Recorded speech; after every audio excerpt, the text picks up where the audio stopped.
Hello friends, welcome to my YouTube channel. So friends, आज का topic है हमारा UJT as a relaxation oscillator. UJT relaxation oscillator की तरह कार्य करता है। ये हम इस टॉपिक की वर्किंग जानेंगे एंड वीआई कर्व जानेंगे। तो देखिए, ये है हमारा डायग्राम इसका रिलैक्सेशन ऑसिलेटर का। इसमें यूजेटी का यूज़ होता है।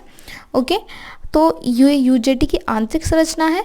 ये यूजेटी रेजिस्टेंस है। ये दो इसके टर्मिनल हो गए B1 एंड B2। ये RB1 रेजिस्टेंस, RB2 रेजिस्टेंस।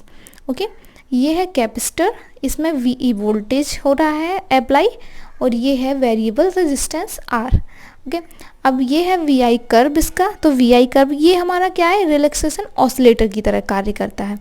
और इस पर जो फ्रिक्वेंसी का जो मान होता है R तथा C के टाइम कंट्रोल पर निर्भर करता है।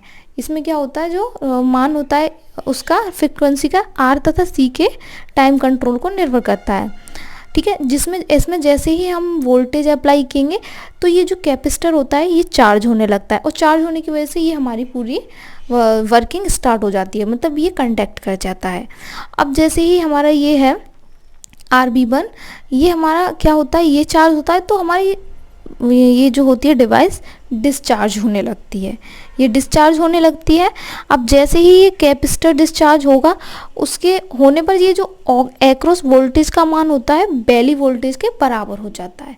ठीक है, तो ये वैली वोल्टेज के इसकी वर्किंग हम अच्छे से बता देंगे रिटर्न में। ओके, तो इसका हम VI कर्व देख लेते हैं। देखिए, इस टाइप से है, ये टाइम है, ये वोल्टेज है।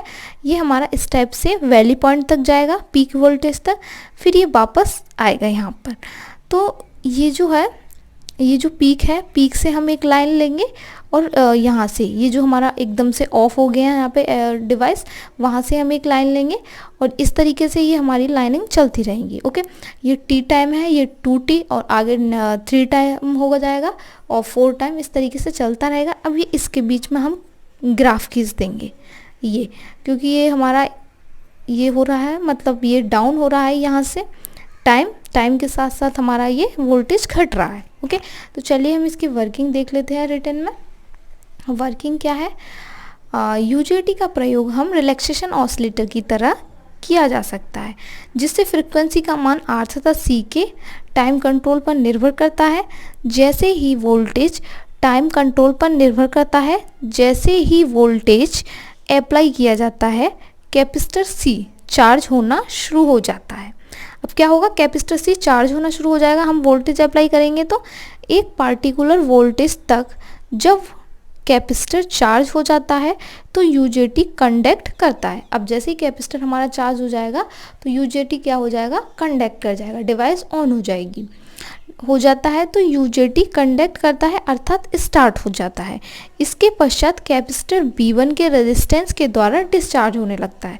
ये जो RB1 रेजिस्टेंस था उसके द्वारा हमारा ये डिवाइस है डिस्चार्ज होने लगेगा, डिस्चार्ज होने लगता है। इसके एक्रॉस वोल्टेज का मान वैली वोल्टेज के बराबर हो जाता है, और इसके वोल्टेज का मान क्या होगा, वैली वोल्टेज के बराबर हो जाएगा। और यूजेटी क्या होगा, रिवर्स बायस में हो जाता है।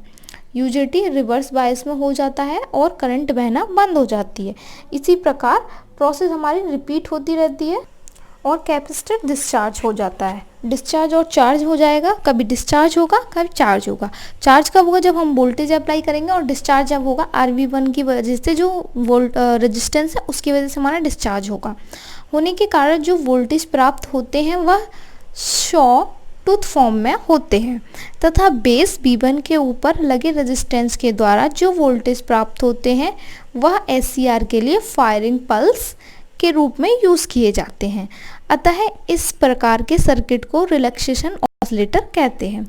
अब ये जो हमारा B1 से जो ऊपर रेजिस्टेंस लगे हुए थे वोल्टेज प्राप्त होता है, उससे क्या हमारा वोल्टेज प्राप्त हो जाता है, कभी डिस्चार्ज होगा कभी चार्ज होगा कैपेसिटर, उसमें हमारा एक वोल्टेज प्राप्त होगा।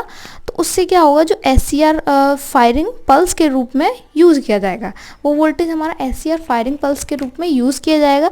तो यही हमारी जो प्रक्रिया होती है यह रिलैक्सेशन ऑसिलेटर कहलाती है। तो चलिए फ्रेंड्स, मिलते हैं नेक्स्ट वीडियो में। Bye bye.